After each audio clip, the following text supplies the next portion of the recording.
essas são as perguntas que eu recebi. Pastor, Deus está pesando sua mão sobre os Estados Unidos e julgando, porque ele tem perdido o papel de líder global. Quem gosta de geografia e política, né? Eles estão sendo julgados como foram julgados por Deus no 11 de setembro. Isso está acontecendo agora porque eles estão vivendo um tempo de depravação, imoralidade sexual, drogas, e se importam apenas consigo mesmos? Então essa é a primeira pergunta que eu recebi.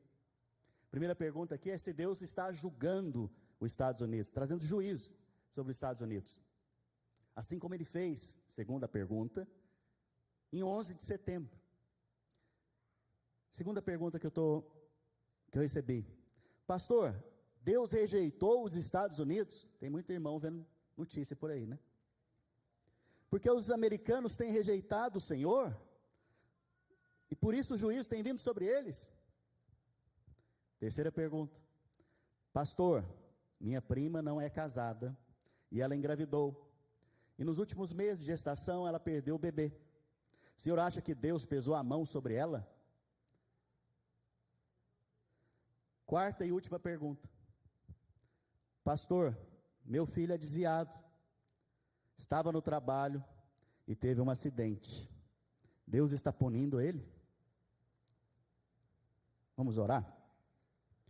Espírito Santo de Deus, que a clareza do Evangelho, do coração do Pai, se manifeste agora sobre a vida da igreja. Que os nossos olhos sejam abertos para quem o Senhor é. Que a presença do Senhor agora inunde os nossos corações, e o nosso entendimento se abra para a Tua palavra, mediante a luz do Senhor Jesus. Aleluia. Eu até me emociono, irmãos, porque isso aqui são perguntas de pessoas que muitas vezes não enxergam quem Deus é, e estão vivendo debaixo de julgo, estão vivendo debaixo de condenação, de acusação, porque ainda não entenderam o que é o Evangelho de Deus. O Evangelho é a coisa mais importante para a sua vida, para a minha vida. E se você não entende o Evangelho, você tem uma visão errada de Deus. Sabe, Adão e Eva, lá no Éden, eles só caíram porque eles tinham uma visão errada de Deus.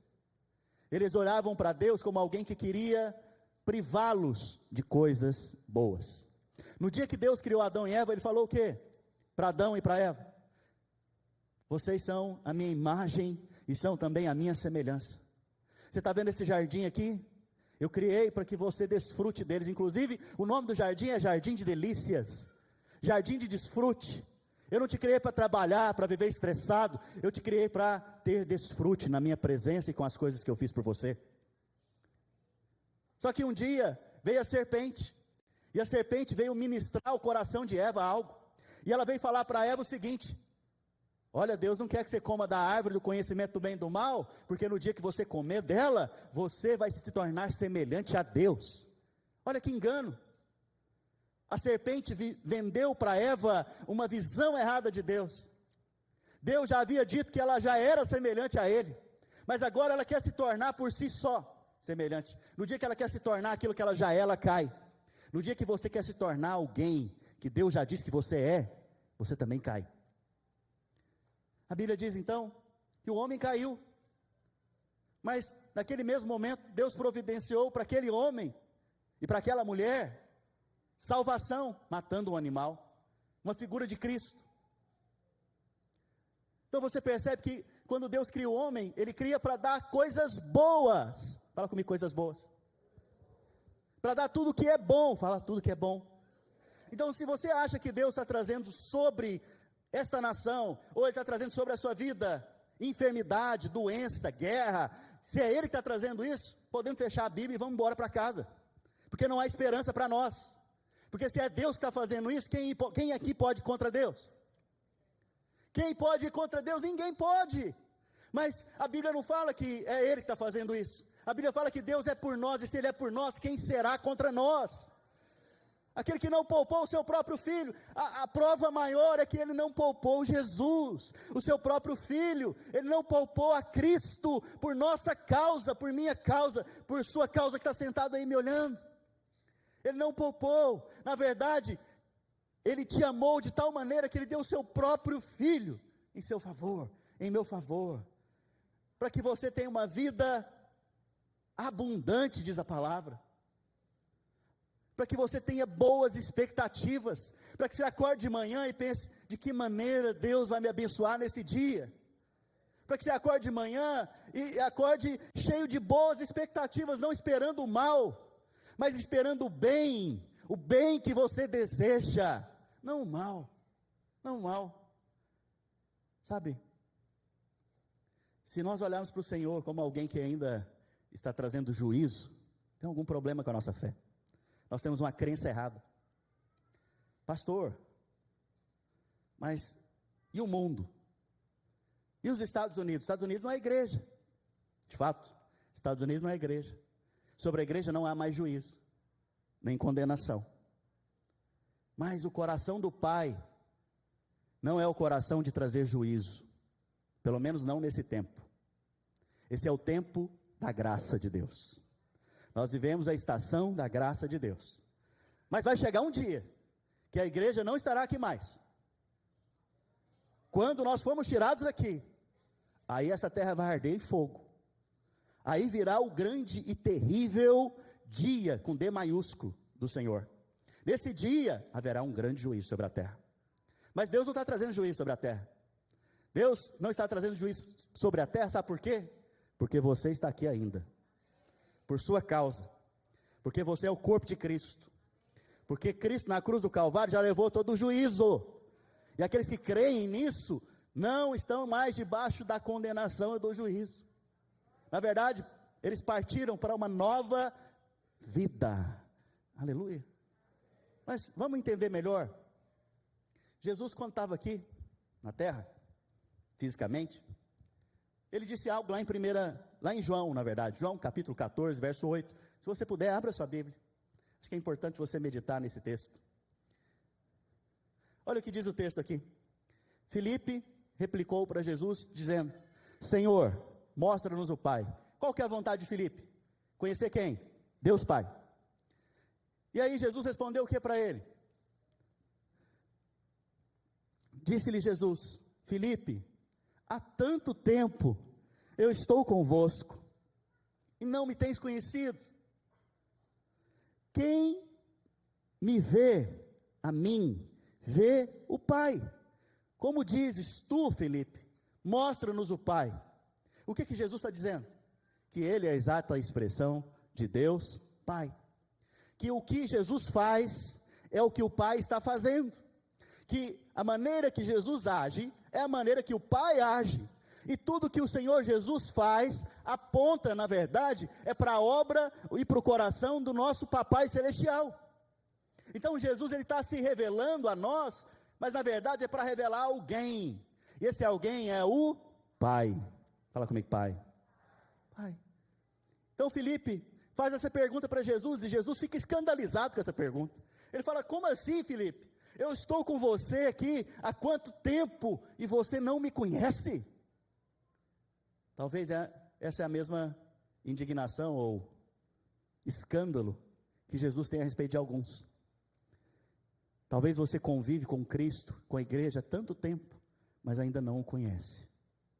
Não conhece o coração do seu Pai. Não conhece como o nosso Papai Celestial é bom. Pastor, eu entendi.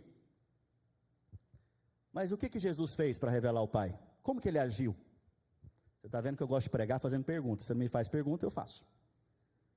Mas é só para você entender.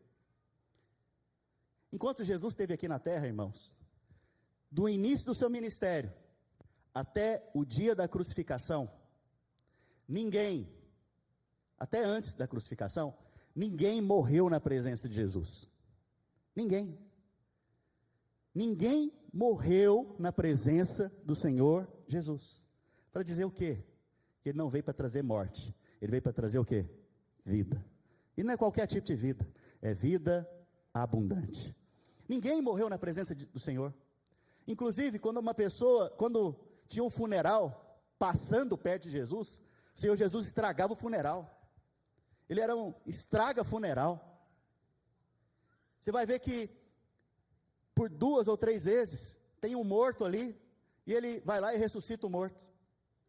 Ele estragou o funeral. Certa vez tinha uma menina de 12 anos que havia morrido. O povo estava chorando lá na casa, em lágrimas pela menina. O pai dessa menina estava com o Senhor Jesus. Quando eles chegam na casa, o povo chorando, gritando. E aí Jesus fala o quê? Ela não morreu, ela apenas dorme. De repente o povo que estava chorando, gritando, mudou de uma hora para outra, começou a rir e zombar de Jesus.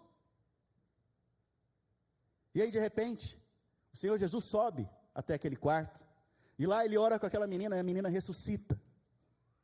Para mostrar o quê? Que Ele é o autor da vida. Que Ele é a ressurreição e a vida. Mas na verdade é para mostrar o quê? Que o Pai quer que você viva, e viva de uma maneira abundante. Viva a vida de ressurreição que Jesus Cristo conquistou por você na ressurreição. Então você percebe que na presença do Senhor Jesus também, todos que vieram a Ele, ninguém ficou enfermo. Aquele que veio para ser curado pelo Senhor, foi curado. Ninguém foi embora mais enfermo. Ou, por exemplo, vinha o leproso até ele. Aí ele falava, você vai ficar curado agora, mas eu vou pegar a sua lepra e vou colocar na vida do Pedro. Ele não fazia isso. Por quê? O coração do Pai não é colocar enfermidade na sua vida. Deus não está colocando enfermidade, muito pelo contrário, Ele morreu por causa dela. E foi para trazer promessas sobre a sua vida de cura. Mas pastor, por que nem todo mundo é curado? Tem perguntas que eu não sei te responder. E eu vou te falar algo que eu estava meditando esses dias. Pastor, você vive tudo que você prega? Isso é uma boa pergunta, não é? Eu vou te responder ela. Você não fez, eu vou te responder. Eu não vivo tudo que eu prego, mas eu creio em tudo que eu prego. Por que eu estou te dizendo isso? Eu já orei muitas vezes por ressurreição de mortos. Eu creio que Deus vai me usar um dia para ressuscitar um morto do caixão. Mas eu não vi ainda. Mas eu creio. Eu não vivi ainda, mas eu creio. Tem doenças que eu já orei e não foram curados. Mas eu creio que Jesus cura ainda hoje, agora, você que está me olhando. Então, eu não vivo tudo que eu prego. Eu creio em tudo que eu prego. Você percebe? O coração do Pai, então, é o coração de quem quer salvar, de quem quer dar vida, de quem quer dar cura, transformação, salvação. Mas muitos ainda têm uma mentalidade errada e pensam que Deus é esse Deus mau. É o Deus que está trazendo punição e juízo sobre a terra. Se Deus está fazendo isso, filho, mais uma vez, vamos guardar a nossa Bíblia, vamos embora para casa. Porque o que nos resta é só a morte. Mas não é assim. A Bíblia nos revela o coração do Pai. Cristo Jesus nos revelou o nosso Papai Celestial. Mas aqueles que creem que Deus está colocando enfermidade e doença, se você crê nisso, por que você vai para o hospital? Porque se foi Deus que colocou, que médico pode curar? Se é Deus que está fazendo esse mal, quem pode salvar? Porque se os homens estão fazendo um mal a você, Deus pode te livrar, porque Deus é maior que os homens. Se é o diabo que está se levantando contra a sua vida, o Senhor já te livrou na cruz do Calvário. Mas se é Ele mesmo, quem poderá ir contra? Ninguém. Você percebe que aqueles que creem dessa maneira, eles creem de uma maneira errada. E têm um comportamento errado. E aí acontece qualquer situação que a gente não tem explicação, porque tem situações na nossa vida que a gente não tem explicação. Certa vez chegaram em Jesus e falaram: Senhor, quem foi que pecou? Foi ele ou o pai dele? Você percebe que o homem o tempo inteiro está procurando quem pecou, quem é o culpado. Você já viu que para você julgar as pessoas, você a julga pelas atitudes que ela tem? Sim ou não? Você viu a atitude do irmão, e aí você traz a condenação sobre ele. Mas quando você vai julgar você mesmo, como é que você se julga? Pela intenção. Então o irmão é pela ação, pela atitude que ele teve. Você viu o jeito que ele falou comigo? Que atitude foi essa? E aí, você, como que você se julga? Pela intenção. Irmão, não foi minha intenção falar dessa maneira com você. Você percebe que quando a justiça ou o juízo vem sobre você, você fala, não foi meu coração, não foi o que eu queria. Mas quando é o outro, você é bem firme. Você percebe que esse não é o coração de Deus. Não é o coração de Deus, ficar procurando culpados.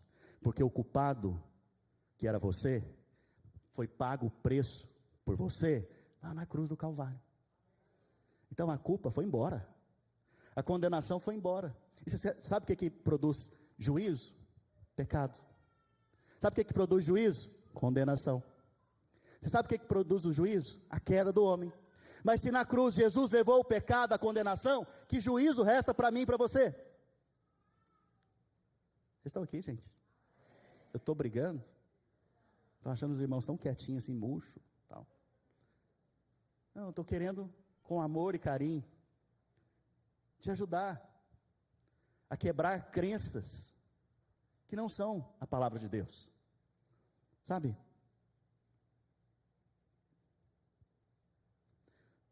Vou fazer outra pergunta aqui, que vocês não me perguntaram também. Mas pastor, Deus não enviou seu juízo para Sodoma e Gomorra?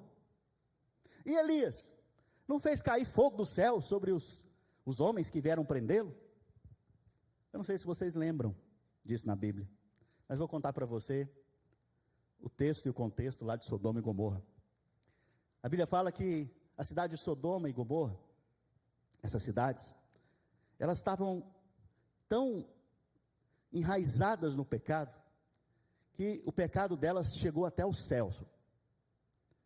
E eu não sei se você sabe o tipo de pecado que eles estavam praticando ali. Eles estavam praticando sodomia, homossexualismo. Eles estavam praticando relações entre homem e homem, mulher e mulher. Estavam fazendo coisas terríveis, agindo com um coração muito maligno. E a Bíblia diz então que Deus vem à terra para visitar aquela cidade e ver a condição deles. E ele decide então destruir aquelas cidades. Mas a Bíblia diz que Deus não vai fazer nada sem contar para o seu amigo. E o seu amigo aqui nessa história é Abraão. Deus não faz nada sem contar para os seus amigos. Lembre disso. Eu creio que até o arrebatamento nós vamos ter uma impressão no nosso espírito. Nós não vamos saber o dia nem a hora, mas nós vamos saber que está perto. Porque os amigos vão saber. A Bíblia diz então que Abraão começou a interceder, porque esse é o coração correto diante de Deus. Intercessão. Não é o coração de, isso mesmo, Senhor, destrói. Não. O coração é de intercessão. A Bíblia diz que ele começa lá em Gênesis 18 a interceder por aquela cidade. E ele começa dizendo o seguinte: Senhor, se houver 50 justos nessa cidade, o Senhor poupa essa cidade? E Deus também, que tem um coração gracioso e compassivo, fala o que para Abraão? Sim, eu pouparei. Mas não tinha 50 justos. E aí Abraão começa a negociar com Deus. Ele fala, olha, se tiver 45, se tiver 40, se tiver 30, se tiver 20, e se tiver 10, Senhor, o Senhor poupa essa cidade? Sim, por amor a eles. Por amor a quem? A eles eu pouparei a cidade. O problema é que não tinha nem 10 justos. E Abraão parou de interceder. Porque se ele falasse, se tiver 5 justos, ia encontrar a família de Ló. E Deus pouparia a cidade. Mas ele parou de interceder. Você percebe então que Deus ouve a sua intercessão para livrar o povo do juízo. Mas olha o que diz Gênesis 19. Abra sua Bíblia em Gênesis 19, verso 22.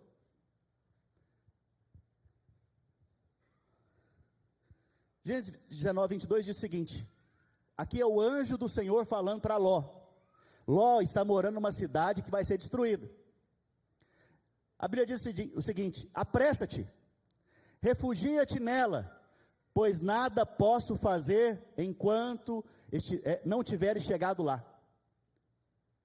O que o anjo está dizendo para Ló? Ló, enquanto você estiver aqui em Sodoma, ou nem ter chegado na cidade que eu estou te mandando ir, eu não posso fazer nada com Sodoma. Por que Deus não está trazendo juízo sobre o mundo?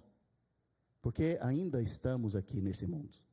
Da mesma maneira, o anjo está dizendo o quê? Nada posso fazer. Nada posso fazer. Por quê? Porque tem um justo lá em Sodoma, Ló. Por causa desse justo, nada posso fazer. Mas enquanto ele está lá, nada posso fazer. Mas no dia que eu tirar ele de lá, você pode ter certeza, fogo vai cair do céu. Então vai ter um dia que Deus vai nos tirar daqui, e fogo vai cair do céu. Mas hoje Deus está fazendo isso? Não. Deus não está matando criancinha, Deus não está trazendo tornado, Deus não está trazendo furacão, Deus não está mandando tempestades, Deus não está matando pessoas com terremotos. Isso não é obra de Deus. Você pode dizer amém? Isso não é obra do Senhor. Você acha mesmo que Deus está matando criancinha? Você acha mesmo que Deus está colocando enfermidades em crianças? Não, de forma alguma. Isso não é obra do Senhor, não é obra dele. Pastor, mas e o caso de Elias? Elias orou, os soldados vieram prendê-lo, está lá em Reis. Os soldados vieram prendê-lo, e veio um grupo de 50 soldados para prender Elias. E o capitão desses soldados falou o seguinte para Elias, falou: Elias, nós viemos aqui para te prender. Só que antes dele falar, viemos aqui para te prender, ele falou: homem de Deus. E Elias fez uma oração naquele momento, ele falou: se eu sou homem de Deus, que caia fogo do céu. O que aconteceu? Caiu fogo do céu e matou os 50.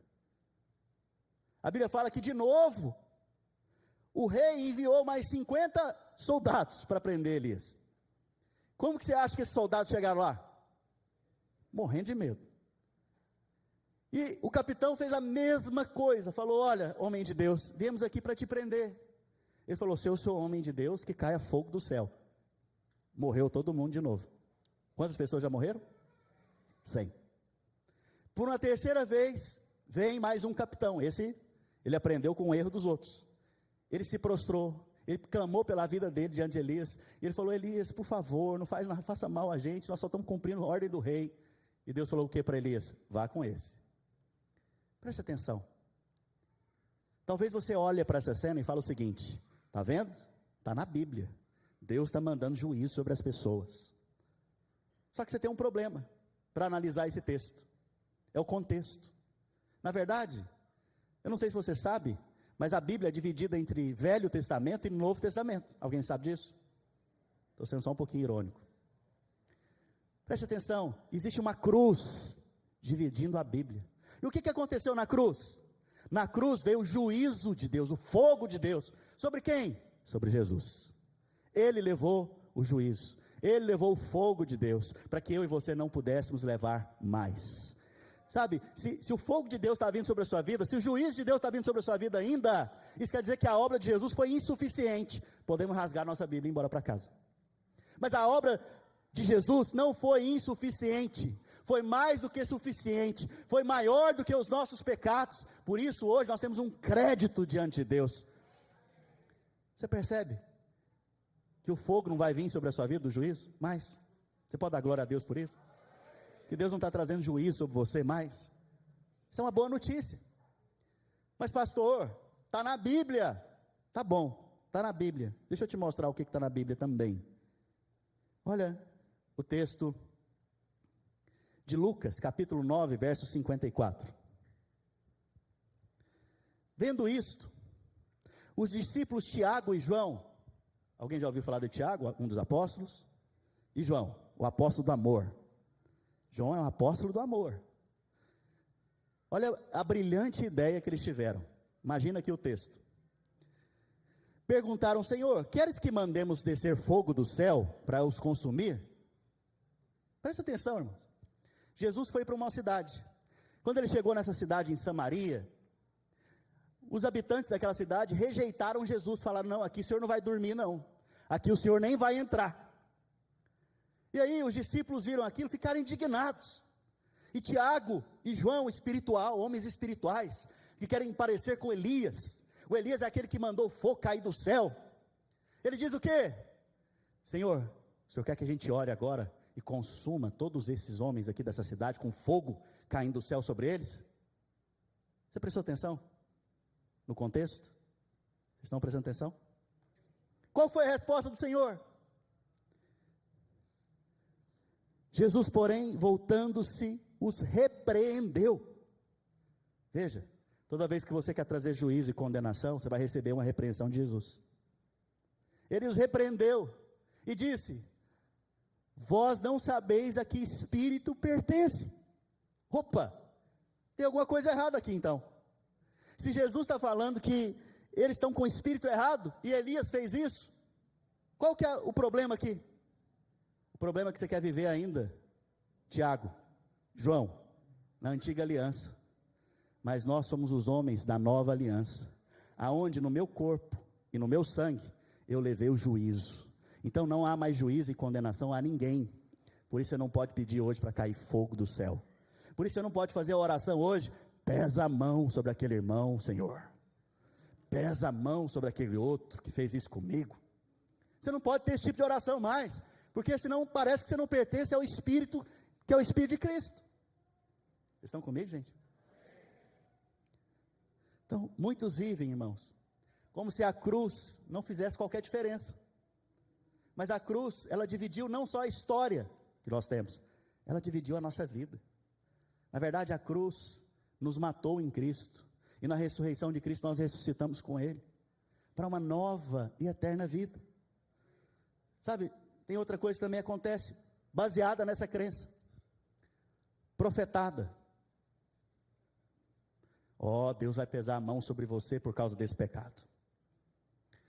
Deus vai vir sobre você e vai destruir a sua família. Eu não sei se você já participou de congregações onde isso acontece. Eu não sei se você já ouviu profetas dizendo isso: Deus está destruindo, está trazendo juízo sobre o Brasil. Deus está trazendo juízo sobre essa nação. Certa vez se levantou um profeta aqui nessa nação e disse que Deus estaria trazendo juízo sobre essa nação, assim como Ele fez em Sodoma e Gomorra. E se Deus não estivesse trazendo juízo sobre essa nação, Deus deveria se desculpar com Sodoma e Gomorra, porque aqui estava pior do que eles. Isso que o profeta disse. Mas com todo respeito e carinho, eu vou te dizer algo. Tenha ouvidos para me ouvir. Preste atenção no que eu vou te falar agora. Se Deus está trazendo juízo sobre essa nação, ou sobre alguém, Ele deveria se desculpar com Cristo. O Pai deveria se desculpar com Cristo, porque lá na cruz, Cristo fez uma obra completa. Mas como Deus não é incoerente, e foi Ele mesmo que enviou Cristo, e foi Ele mesmo que fez com que a dívida fosse paga, Ele não está trazendo juízo sobre nós hoje, muito menos sobre as pessoas que estão lá fora. Por quê? Porque ainda estamos aqui. Sabe? Vocês estão aprendendo, irmãos? Aleluia. João capítulo 9, verso 1. Eu falei no começo, mas eu quero ler esse texto para a gente encerrar. Vamos encerrar, não? Aleluia. Pelo menos um não nós temos hoje aqui. É porque temos um batismo, vou terminar mais cedo. Mas olha só. Eu disse mais cedo para você que normalmente a gente fica perguntando: quem pecou? Não é? Os discípulos de Jesus também tinham a mesma dúvida. Certa vez então, eles estavam passando um caminho, a Bíblia fala ali, caminhando, Jesus viu um homem cego de nascença. Verso 2. E os seus discípulos perguntaram: mestre, quem pecou? Este ou os seus pais, para que nascesse cego? Veja, nós temos dois tipos de doutrina aqui. A doutrina que crê que dentro da barriga dá para pecar. Vocês estão comigo, gente? Então ri das minhas brincadeiras, pelo menos. Obrigado. Me sinto melhor agora. O que os discípulos estão falando? Senhor, quem pecou? Foi ele, dentro da barriga da mãe, ou foram os pais dele? Porque ele nasceu cego. E nascer cego é condição de maldição. E a maldição vem pelo pecado. Até que a lógica dele estava boa. O problema é a aplicação. E aí Jesus fala o que para eles? O que está escrito? Respondeu Jesus: nem ele pecou, nem seus pais, mas foi para que se manifestem nele as obras de Deus. Veja, toda pessoa que você vê com alguma enfermidade, doença, não fique procurando pecado. Toda tragédia que você vê, não fique procurando o culpado. Mas aproveite essas oportunidades para manifestar o quê? As obras de Deus.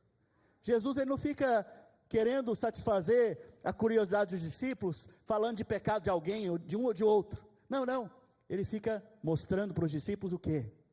A obra de Deus. Sempre lembre de mostrar a obra de Deus. Qual que é a obra de Deus, pastor? Oh, aleluia. Desfazer as obras do diabo, é uma das obras de Deus. Mas a obra principal de Deus é Cristo crucificado, no meu lugar e no seu lugar. Essa é a obra que Deus fez por mim e por você. Por causa desta obra maravilhosa, eu fui salvo. Você foi salvo também. Você foi feito filho de Deus. Agora você é participante de uma herança extraordinária, a herança de Cristo. Tudo que Ele merece é seu. Aleluia. Que obra maravilhosa. Mostre para as pessoas a obra de Deus. Pare de procurar culpado. Pare de procurar culpados. Quem pecou? Sabe, irmão, está acontecendo isso na sua vida está inteira, está reta diante de Deus? Você tem andado em santidade, irmão? É, porque essas coisas não acontecem com quem não está no pecado, não. É para quem está no pecado. Preste atenção.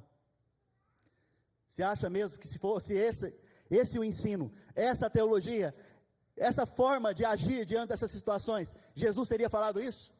Não. Jesus teria falado o quê? Os pais deles pecaram, por isso que aconteceu isso, ele nasceu cego. Mas ele disse isso, irmãos?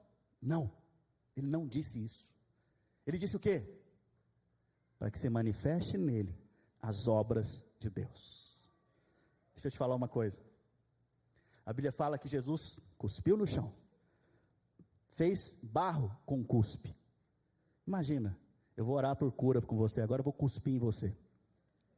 Porque a gente não imagina a cena, mas é uma cena engraçada, não é? Jesus cospe no chão e fez barro. Para fazer barro com cuspe, irmãos, tem que ser um cuspe, uma cuspada. E ele mexeu no barro lá com cuspe. Eu não vou fazer o som aqui que ele deve ter feito, mas você já pode pensar, imaginar comigo. Pega o barro, sujo de cuspe, passa no olho do cidadão, passa nos 2 olhos, e fala para ele o seguinte: vai lá e limpa no tanque de Siloé. O cidadão vai lá e limpa no tanque e volta vendo. Preste atenção. Agora, olha aqui para mim. A obra de Deus se manifestou na vida desse cara? Sim. Sabe o que significa tanque de Siloé? Enviado. Todas as vezes que você é enviado por Deus, você tem olhos abertos para ver o Evangelho, para ver a obra de Deus acontecendo. Quantos aqui são enviados de Deus? Eu sou. Então nós temos olhos abertos para ver o Evangelho e as obras de Deus. Eu tinha falado para você que eu estava encerrando, mas eu enganei. Tem mais uma coisa que eu quero te falar, para encerrar. João capítulo 8, verso 3. E assim nós vamos encerrar. Glória a Deus, nós estamos lendo muita Bíblia hoje. Em João capítulo 8, verso 3, eu quero que você imagine a cena comigo agora. Porque se você imagina a cena, vai gravar mais ainda no seu coração o que eu vou dizer. A Bíblia fala, eu vou ler para você. Os escribas e fariseus trouxeram à sua presença, a presença de Jesus, uma mulher surpreendida em adultério. Preste atenção. Isso quer dizer o quê? Que essa mulher estava lá na hora, cometendo adultério. Deitada na cama com um cidadão lá. Estava tendo a relação naquele momento. E os escribas e fariseus fizeram o quê? Invadiram lá o local onde estava, puxaram a mulher, provavelmente com roupas, com poucas roupas na verdade, e trouxeram à presença de Jesus. Imaginou a cena? Para você cometer adultério, precisa de quantas pessoas? Quantas tem aqui? Cadê o outro? Provavelmente era um dos religiosos, fariseus e escribas. Por isso que ele não veio. Trouxeram então essa mulher na presença do Senhor. A Bíblia diz então que no meio de todos colocou ela, e disseram a Jesus: mestre. O que eles querem fazer aqui agora? Querem pegar Jesus. Mestre, essa mulher foi apanhada em flagrante adultério, no ato. E na lei nos mandou Moisés que tais mulheres sejam apedrejadas. Qual que era a consequência desse pecado? Morte por apedrejamento. Uau, negócio difícil. Tu, pois, o que dizes, Senhor? Isso diziam eles, tentando-o para terem de que o acusar. Mas Jesus, inclinando-se, escrevia na terra com o dedo. Está imaginando a cena, irmãos? A mulher está lá, no meio da roda. Existe uma roda em volta dela. E Jesus agora está agachado, escrevendo na terra. E o povo está esperando a resposta de Jesus. E os escribas e fariseus falaram o quê? Agora nós pegamos ele. Agora ele está enrolado. Vou usar uma expressão lá do Goiás. Agora ele está numa sinuca de bico. A Bíblia diz então que, no verso 7, como insistissem na pergunta, ou seja, o senhor não vai responder? O senhor não vai falar nada a respeito disso? Jesus se levantou e lhe disse: aquele que dentre vós estiver sem pecado, seja o primeiro que lhe atire a pedra. E tornando a inclinar-se, continuou a escrever no chão.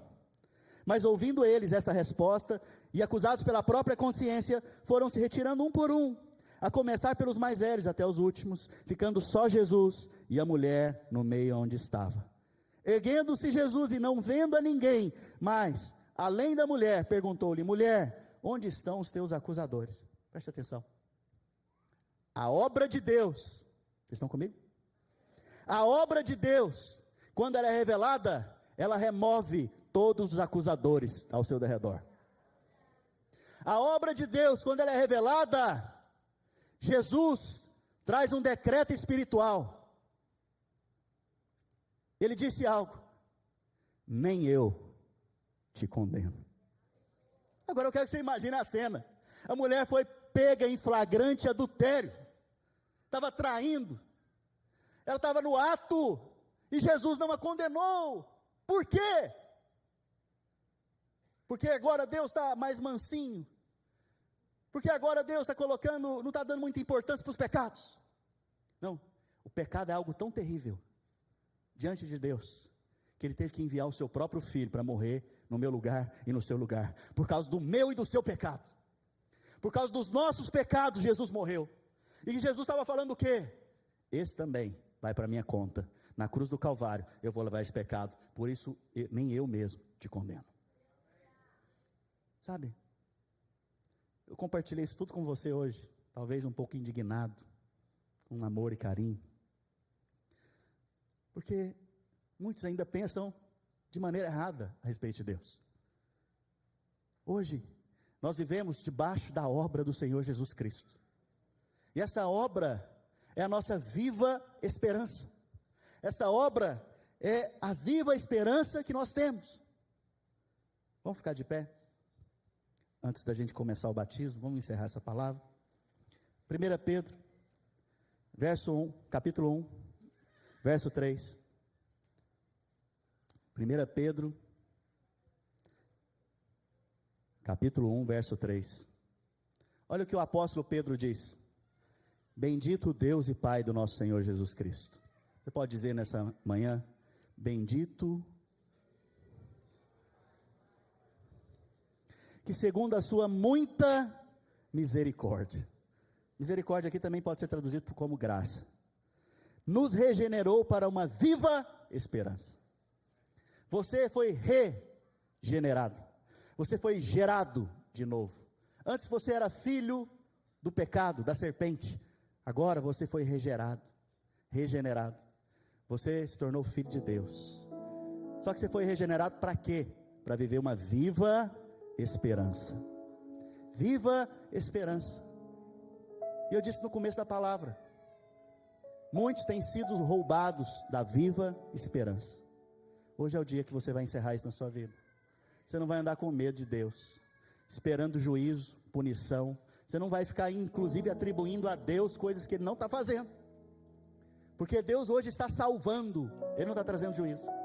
Deus hoje está curando, está transformando, está restaurando casamentos, restaurando famílias, restaurando homens e mulheres, está regenerando.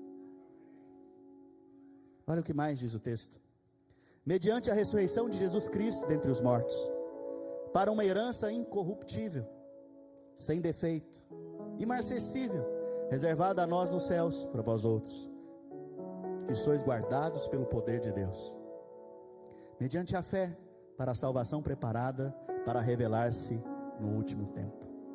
Preste atenção. Para quando que é isso aqui? Está escrito no final, último tempo.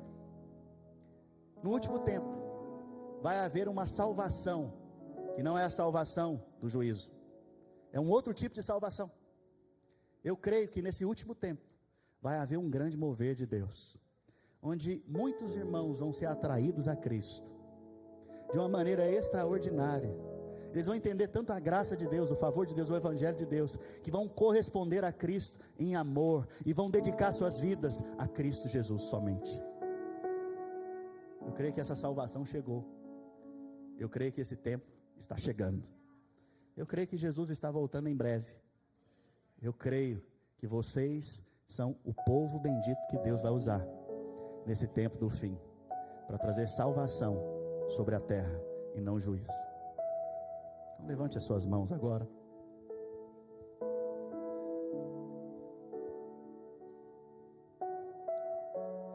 Espírito Santo de Deus, que o coração dos meus irmãos seja incendiado pela Tua palavra, que essa semana deles seja uma semana que eles meditem, ruminem, meditem em cada palavra, para que eles vejam em Cristo o coração do Pai. Espírito Santo de Deus, quebra sofismas, mentiras, enganos, mas que a cortina ou o véu que está sobre os olhos sejam removidos agora, e a luz brilhe sobre a face deles, e brilhe mais e mais, para que eles percebam a bondade do Senhor em Cristo Jesus. Fala assim comigo: Senhor Jesus, nessa manhã eu entrego a minha vida nas Tuas mãos. Abre os meus olhos, abre o meu entendimento. Eu creio que o Senhor é bom, eu creio que o Senhor é por mim, eu creio que o Senhor me salvou. O Senhor me salva e continua me salvando de todo o mal, de toda obra maligna. Senhor Jesus, Tu és o meu Senhor e o meu Salvador, e eu creio que em Ti o Pai já foi revelado. Aleluia, glória a Deus. Uma salva de palmas para Jesus. Glória a Jesus, aleluia. Nós teremos agora um momento muito especial para nós, que é o batismo. Eu gostaria de pedir para todos se assentar nesse momento, e quero convidar aqui os batizandos. Eu quero pedir para que você que tem filhos nas salas, buscasse os seus filhos lá agora, para que eles pudessem ver o batismo, e você vai aproveitar desse momento para ministrar na vida dele a respeito do batismo. Então, rapidamente, você que tem crianças, pega lá os seus filhos e traga aqui para dentro do salão. Quero chamar aqui o obreiro Felipe para conduzir esse momento.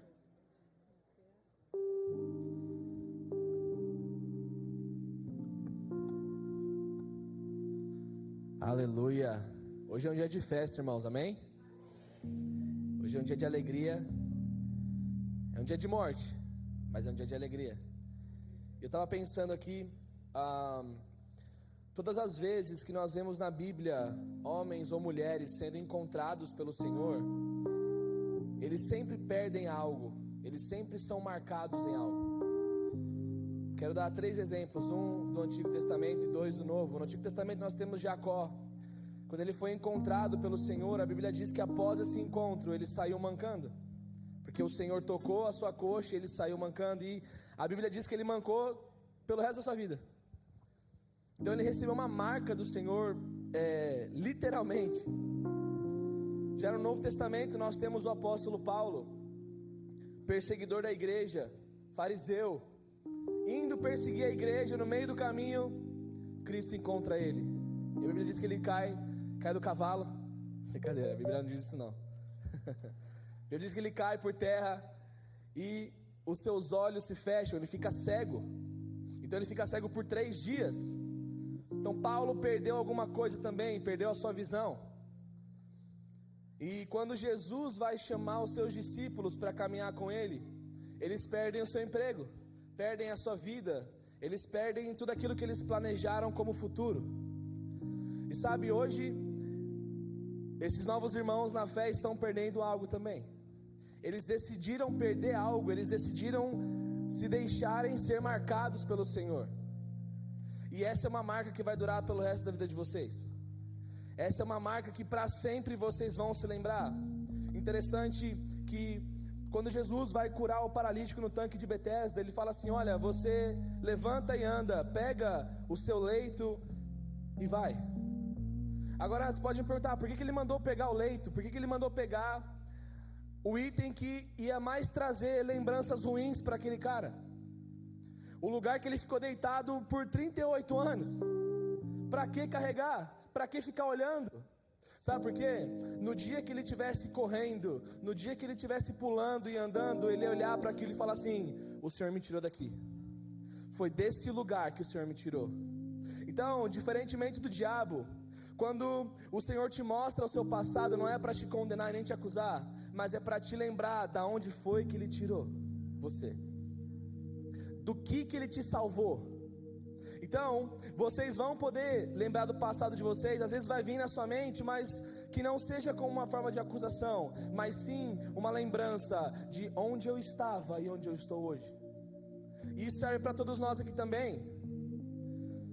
Que você se lembre de onde o Senhor te tirou, para que você valorize a salvação. E para a gente dar início nesse momento, eu quero só ler um versículo para os batizandos especificamente, mas isso serve para toda a igreja. Lá em Mateus 16, versículos 24 a 26, o Senhor Jesus diz assim para os seus discípulos: então Jesus disse aos seus discípulos: se alguém quiser vir após mim, negue-se a si mesmo, tome a sua cruz e siga-me. Pois quem quiser salvar a sua vida, a perderá. Mas quem perder a sua vida por minha causa, a encontrará. Pois que adiantará o homem ganhar o mundo inteiro, mas perder a sua alma? Ou o que o homem poderá dar em troca de sua alma? Então deixa eu te dizer algo. O Senhor hoje está dando a cruz para vocês. Mas graças a Deus, não é a mesma cruz que Jesus carregou, amém? É mais leve. Mas ainda assim existe algo que nós precisamos carregar. Nós temos os nossos desafios, temos as nossas aflições, e essa é a nossa cruz. E nós temos também uma morte diária que nós temos que morrer. Morrer para o pecado, morrer para as nossas vontades, morrer para os nossos pensamentos. Então hoje vocês decidem morrer para vocês mesmos. Hoje vocês decidem perder algo que é a vida de vocês. Mas deixa eu te falar, vocês estão perdendo a vida, mas vocês estão encontrando hoje a vida, que é Cristo. Amém? Então, hoje é um dia de festa. Eu queria chamar aqui já os batizandos. Eu queria convidar o pastor Marcos Nogueira para vir aqui, e os discipuladores, o João Paulo, Pedro Paulo, Micaela, André Maia. E para a gente começar, eu quero chamar a dona Marilda Isabel. Fazer festa, irmãos, que é isso? Só não está muito animado? A gente combinou de cada um falar um versículo aqui antes de batizar, então quero que a dona Marilda fale o versículo que ela escolheu.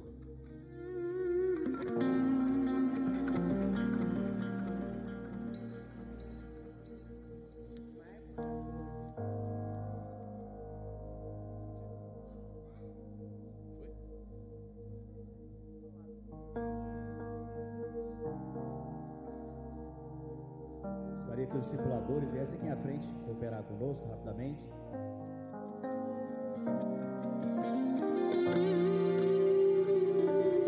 Eu queria que a cada batismo que a gente realizasse aqui, nós fizéssemos uma festa, que hoje os céus estão em festa também por essas vidas, amém? Dona Marilda, a senhora aceita o Senhor Jesus como Senhor e Salvador da sua vida? Segundo a sua confissão, e como início Deus, eu te batizo em nome do Pai, do Filho e do Espírito Santo. Amém. Aleluia!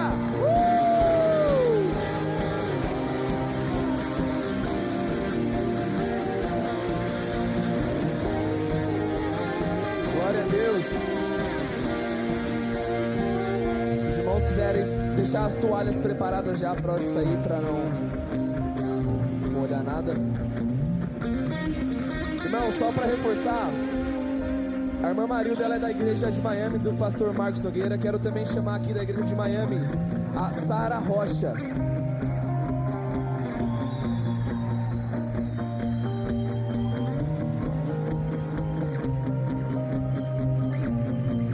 Os pais da Sara, podem me entrar bem. Ainda vou torcer aqui agora. Deus só pode encher vocês muito aqueles que fazem os seus corações. Aleluia.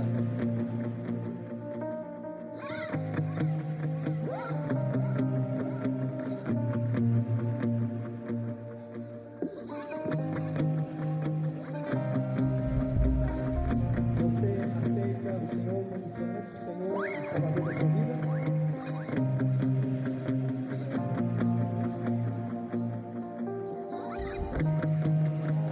Segundo a sua confissão, eu te batizo em nome do Pai, do Filho e do Espírito Santo. Aleluia. Glória a Deus.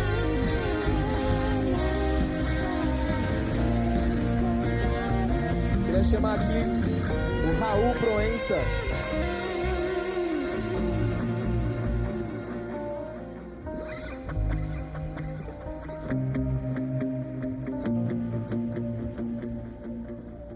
O André Maia tá aqui no salão? Se o André Maia estiver aqui ou o Benjamin, queria que viesse aqui em cima, por favor.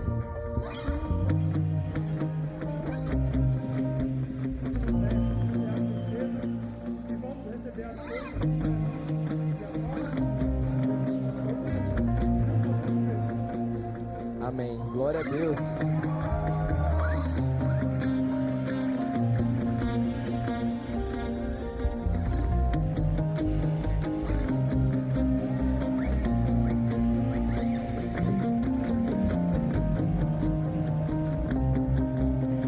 Você crê no Senhor Jesus Cristo como seu único e suficiente Salvador, que te morreu na cruz pelos seus pecados, como ministro do Evangelho, com autoridade em Cristo, eu te batizo agora em nome do Pai, do Espírito Santo. Aleluia! Glória a Deus! Deus é bom.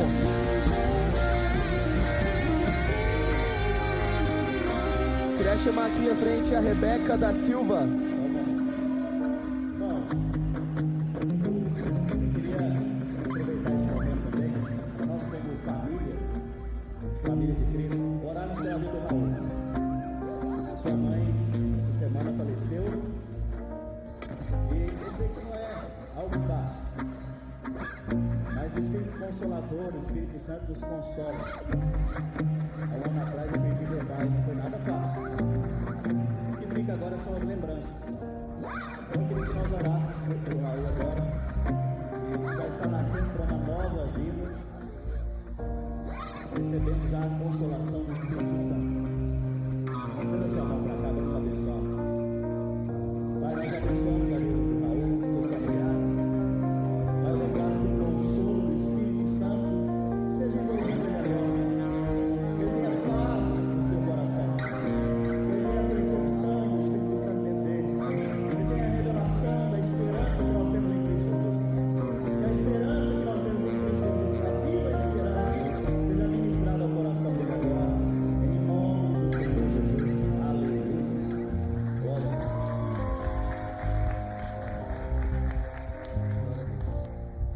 Rebeca da Silva. Rede de adolescentes está crescendo. Família está crescendo.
Queria chamar aqui a Maria Fernanda.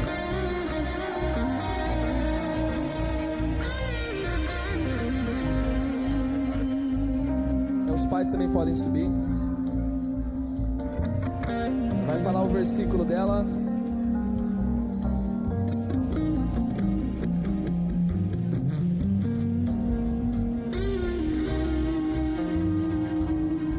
Aleluia.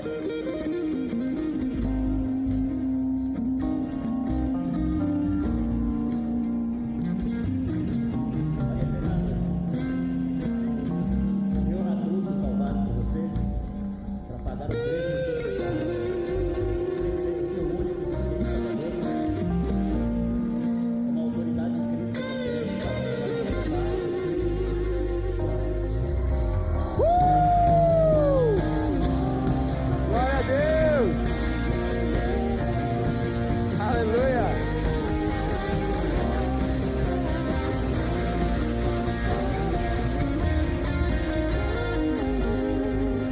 Queria chamar aqui em cima a Mirela Lima e os seus pais também. O irmão Mateus também.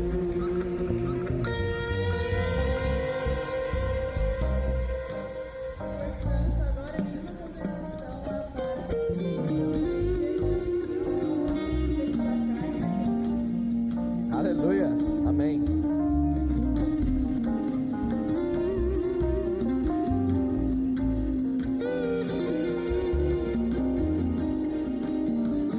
Você crê que o Senhor Jesus Cristo morreu na cruz do Calvário por você? Você crê que Ele pagou ali o preço do seu pecado? O Senhor recebe como único e suficiente Salvador? Com a autoridade de Cristo nessa terra, te batiza agora em nome do Pai, do Filho e do Espírito Santo. Aleluia! Glória a Deus!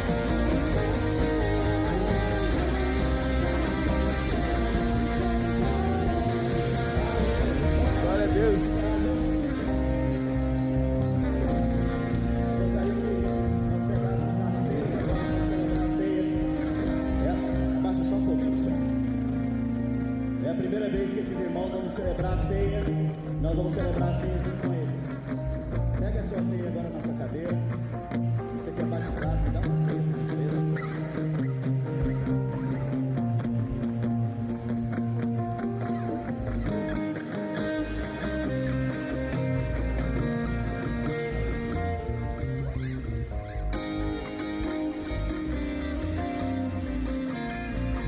Os batizantes pegaram a ceia.